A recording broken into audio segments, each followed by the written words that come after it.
Oi, turma, tudo bem com vocês? Na aula de hoje, nós vamos falar sobre a epidemiologia das infecções virais. E o que é epidemiologia? É o ramo da ciência que estuda diferentes fatores que interferem na difusão e propagação da doença. Ele também estuda a frequência, o modo de distribuição, a evolução da doença e também como fazer a prevenção dessa doença. Quais são os meios necessários para a sua prevenção? Resumidamente, a epidemiologia ela pode ser dita como estudo dos eventos e ações que causam a doença e acabam afetando a saúde da população. Os estudos feitos para a epidemiologia viral, eles podem ser utilizados para identificar o agente etiológico, qual o melhor método de identificação, para avaliar a vacina, se está tendo resultado positivo quando você faz os testes de vacina, porque você vai usar um grupo controle e o grupo que tomou vacina e você acaba avaliando se essa vacina realmente está tendo efeito. E também vai utilizar esses resultados para desenvolver medidas de controle da enfermidade viral e até mesmo da transmissão desse vírus.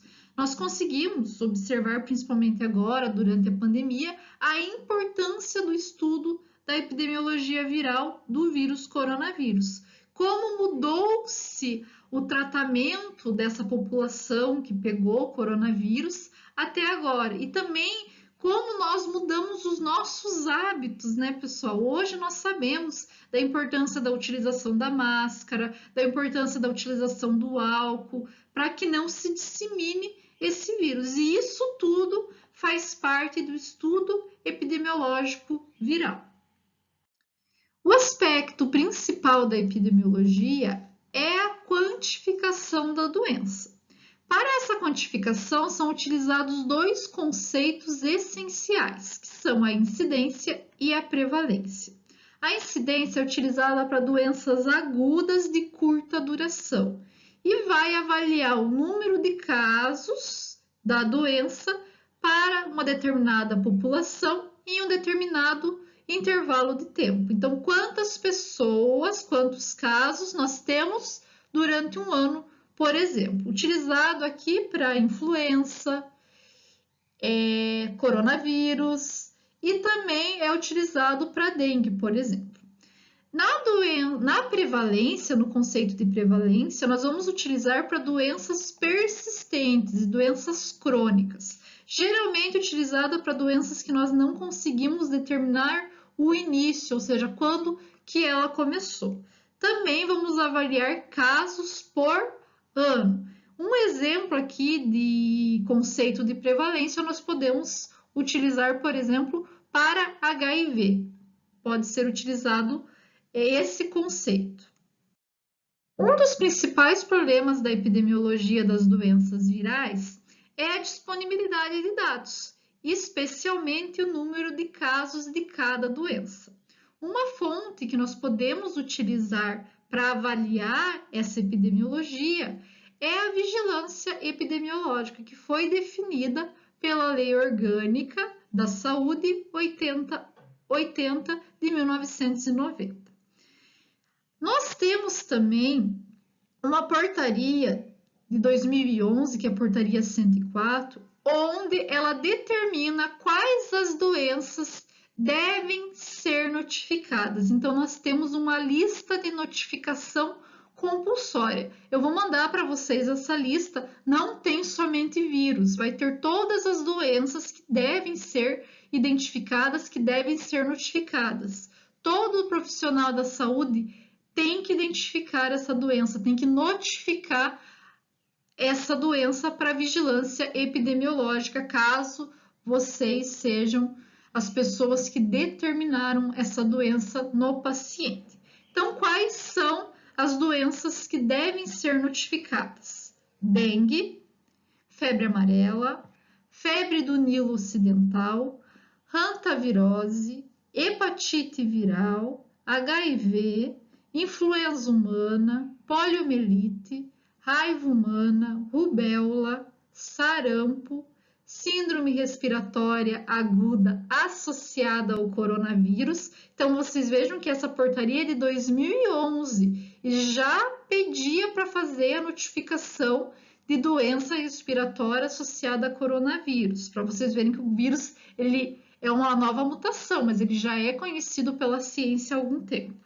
E também varíola. Essas são as doenças virais que devem ser notificadas pelo profissional da saúde para a vigilância epidemiológica. Vou mandar para vocês ficarem cientes dessa portaria, tá? Então, vou mandar em anexo no e-mail também. Essa identificação ela auxilia muito na pesquisa epidemiológica, então ele acaba fornecendo dados para que nós possamos ter informações sobre os surtos das doenças virais que estão acontecendo em nosso país. Esses dados auxiliam na classificação do agente causal, então o que está causando essa doença, determinação da extensão da doença e também no impacto econômico, evita a continuação de surtos, porque ele tenta diminuir a transmissão por causa do estudo, tenta avaliar uma forma onde nós possamos diminuir esse surto, diminuir essa transmissão e também auxilia na prevenção da recorrência dessa doença, para que ela não volte a atingir a população. O que nós vamos fazer? Então, essa pesquisa epidemiológica, ela avalia todos os dados que foram notificados e tenta avaliar o que melhor fazer, o que nós devemos fazer para diminuir o surto, para prevenir a doença e até mesmo para tratar essa doença. Esse estudo epidemiológico, ele também auxilia na avaliação da transmissão do vírus. Então, ele consegue falar por que esse vírus está sendo transmitido. Nós já falamos um pouquinho sobre isso, eu vou só lembrar vocês. A transmissão ela pode ser direta, onde transmite de pessoa para pessoa, pode ser indireta, onde nós temos a transmissão de animal para animal e, eventualmente, acidentalmente, acaba transmitindo ao humano. E também nós podemos ter a transmissão indireta, que é por artrópodes, onde ele se contaminou por um humano e vai passar para o outro humano. A transmissão direta de pessoa a pessoa é a que ocorre com maior frequência. E nós podemos ter a transmissão através de gotículas ou aerosóis, como no vírus da influenza, sarampo, varíola e coronavírus. Nós podemos ter através da via fecal-oral, que pode acontecer pela hepatite A ou pelo enterovírus. Contato sexual, hepatite B, vírus da herpes simples, tipo 2 e HIV. Transmissão mão-boca, mão-olho e boca-a-boca, onde nós vamos ter a transmissão da herpes simples, rinovírus e coronavírus, por exemplo, e também através de produtos contaminados, como por exemplo seringa, que nós temos a transmissão da hepatite e do HIV. A transmissão animal para animal e para o ser humano pode acontecer através da mordedura, na raiva, ou através da infecção por aerosóis que vão ficar dispersos no ambiente, quando nós falamos do hantavírus, que é o vírus dos roedores, que pode ser transmitido para o humano através desses aerosóis que ficaram no ambiente onde eles vivem. Na transmissão por vetores artrópodes, ele pode acontecer diretamente do artrópode para o humano, que a gente chama de ciclo humano-artrópode, como febre amarela e dengue. Pode acontecer através de outro vertebrado artrópode e humano, onde nós temos a febre silvestre, febre amarela silvestre, e também a encefalite de Saint-Louis, desculpa. E nós podemos ter ainda o ciclo artrópode com infecção ocasional de humanos e outros vertebrados, como na febre do carrapato do Colorado e também a encefalite de Lacrosse. Essa febre do carrapato vai dar no carrapato. Essa febre é um vírus que tem no carrapato. E quando esse carrapato ele está sugando o sangue do ser humano ou de outro animal, como por exemplo do cavalo, do boi, do cachorro, ele acaba transmitindo ocasionalmente para esse animal. Não é muito comum, mas pode acontecer. Resumindo os tipos de transmissão, então nós temos a transmissão através das vias respiratórias, que pode ser por gotículas ou aerosóis, onde tem a transmissão de uma pessoa para outra pessoa, então a transmissão direta. Lembrando, é claro, vocês devem estar cansados já de ouvir isso, mas a utilização de máscara ela acaba diminuindo essa carga viral e auxilia muito na diminuição da transmissão desse tipo de infecção. Além do coronavírus, nós podemos ter transmissão assim por influenza e também rinovírus. Quando nós falamos de transmissão fecal oral, nós vamos ter a transmissão geralmente por alimentos contaminados. Então, a pessoa vai e defeca em um lugar inapropriado e acaba contaminando o alimento e a outra pessoa vai e se alimenta desse alimento mal lavado, mal cozido e acaba se contaminando com o vírus. Também pode ocorrer contaminação quando a pessoa vai ao banheiro, não lava a mão e acaba transmitindo para outra pessoa através da utilização de algum utensílio. É difícil, mas pode acontecer. Como exemplo, nós temos o enterovírus e o rotavírus. Nós temos também a transmissão sexual, que acontece através do ato sexual sem preservativo e pode acontecer por herpes vírus, papiloma e também HIV. Quando nós falamos de vetores, nós podemos ter, por exemplo, a transmissão através do mosquito. Então, esse mosquito ele vai, pica a pessoa que está contaminada e pica a outra pessoa, transmitindo a doença. Esse tipo de transmissão, igual os próximos que eu vou falar para vocês, não tem transmissão direta de pessoa para pessoa, somente através do vetor. Geralmente, o vetor mais conhecido que vocês vão lembrar aí são os artrópodes, que eu estou falando aqui, do mosquito. Mas nós podemos ter cachorro, que também pode servir como vetor, dependendo da doença. No caso aqui, nós estamos falando do vetor artrópode e ele vai transmitir dengue e febre amarela. Quando nós falamos do cachorro, ele geralmente adquire raiva através de morcego, é o mais comum. E ele acaba durante um ataque ao ser humano, através da sua mordida, passando para o ser humano. Por quê? Porque a saliva dele é rica em vírus e acaba transmitindo ao ser humano.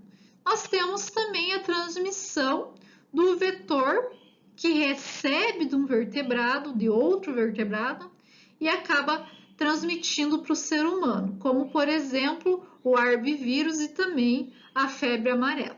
Lembrando que o animal, pessoal, a gente vê uns absurdos atualmente, que as pessoas que matam macaco por causa da febre amarela. Nós temos que matar o vetor, que é o mosquito, e não o animal, ele não tem culpa, da febre. Então, um jeito de nós combatermos a febre amarela é combatendo o mosquito, nunca o animal, pelo amor de Deus, É até uma incoerência, porque o animal, ele não transmite diretamente para você. a febre amarela. O que transmite é o mosquito, tá? Isso é muito importante a gente saber, até porque o animal ele também morre caso ele tenha contato com a febre amarela. Outro conceito importante da epidemiologia são os reservatórios, que são o habitat natural do vírus, que pode ser humano, outros animais e até mesmo os artrópodes. Nós temos, quando falamos de reservatórios humanos, dois tipos: os casos clínicos e os portadores. Os casos clínicos é quando ocorre manifestação da doença. Já nos portadores, nós vamos ter o abrigo da doença, ou seja, o portador tem a doença, mas não tem sintomas. A importância epidemiológica de um e de outro varia conforme a doença. Por exemplo, nas viroses com varíola, nós não conhecemos portadores, ou seja, toda pessoa que pega varíola vai ter sintomas clínicos, vai ter manifestação da doença. Já quando nós falamos de hepatite viral e também poliomielite, nós podemos ter somente pessoas portadoras, onde elas não têm a doença manifestada. Pode acontecer, tá? Não tem manifestação da doença, mas ela é portadora e ela pode transmitir essa doença. Quando nós falamos de transmissão, nós temos que ter em mente dois conceitos muito importantes. Algumas doenças, elas vão ser transmitidas antes da manifestação dos sintomas, como por exemplo, o sarampo. Outras transmissões, elas se prolongam durante o período de convalescência, que é quando você está tendo sintomas, como por exemplo, cachumba e poliomielite. Mas, ouçam bem, a doença, ela pode ser, essas duas doenças, elas podem ser transmitidas antes da manifestação dos sintomas e durante o período de convalescência. Não é somente no período de convalescência. Quando nós falamos de animais como reservatório, eu tenho certeza que um dos que passa na cabeça de vocês é o morcego. E nós sabemos que uma das principais doenças ligadas a esse reservatório é a raiva. Nós vamos ter um equilíbrio entre o parasita e o hospedeiro. Ele vai ser reservatório por muito tempo do vírus da raiva e às vezes não tem nenhum sintoma, tá? Às vezes, não é sempre. Então, o que acontece? E eu sempre gosto de falar, quando eu falo de raiva, para os meus alunos. O que acontece com o vírus da raiva no morcego? O morcego ele tem uma mania de lamber-se a si e lamber a sua comunidade em geral. A raiva ela está na saliva e quando ele lambe os outros animais, ele acaba passando para a comunidade dele, de todos os morcegos que convivem com ele, a raiva através dessa mania de se lamber. Então, nós temos que ter um cuidado muito grande, porque é claro que a mordida do morcego ela é extremamente infecciosa, mas quando o morcego está caído, você ir lá pegar esse morcego extremamente despreparado, você pode se contaminar com o vírus, porque ele vai ter no seu corpo uma grande carga viral, caso ele esteja contaminado. Isso tem que tomar cuidado também quando a gente fala de outros animais que entram em contato. Por exemplo, o cachorro vai lá, lambe esse morcego ou algo assim. Então, tem que ter um cuidado muito grande. Nós sabemos que a preocupação com raiva é tão grande, né, principalmente na região agrícola, que sugere-se que se você vê um morcego caído, chamar a vigilância sanitária para coletar esse animal, porque provavelmente ele esteja com raiva, esteja com o vírus da raiva. Então tem que se cuidar muito, pessoal. Nunca peguem um morcego na mão sem nenhum preparo, tá? Cuidem muito com isso. Outro animal que também tem uma progressão lenta quando a gente fala de raiva é a raposa. Por quê? Porque o vírus ele progride lentamente nesse animal e ela acaba sendo um reservatório por um tempo bem prolongado desse vírus. Quando nós falamos de artrópodes como reservatório, nós podemos ter ovos infectados, vetor mecânico e vetor biológico. Nos ovos infectados, um exemplo são os carrapatos que atuam como reservatório do vírus arbovírus do grupo B, que causa encefalite. Ou seja, a mãe bota os ovos infectados e os insetos, os carrapatos que nascem naquela geração, já nascem contaminados com o vírus. Quando nós falamos de vetor mecânico, é uma transmissão feita de um hospedeiro para outro hospedeiro, é só mecanicamente, não tem nenhuma ação nesse tipo de mosquito, como eu estou colocando, por exemplo. Mas no vetor biológico, nós vamos ter um pouquinho de diferença. Por quê? Porque parte do ciclo vital do vírus ocorre dentro do organismo dos artrópodes. Nós temos como, por exemplo, um mosquito que ele atua como vetor biológico, que a partir do momento que ele ingere o vírus, esse vírus ele vai infectar os tubos digestivos e daí depois ele vai passar para as glândulas salivares, onde ocorre a replicação do vírus, podendo então transmitir esse vírus para um novo hospedeiro. Mas não acontece em todos os vírus isso, somente em alguns. Na grande maioria, o mosquito ele acaba sendo só um vetor mecânico.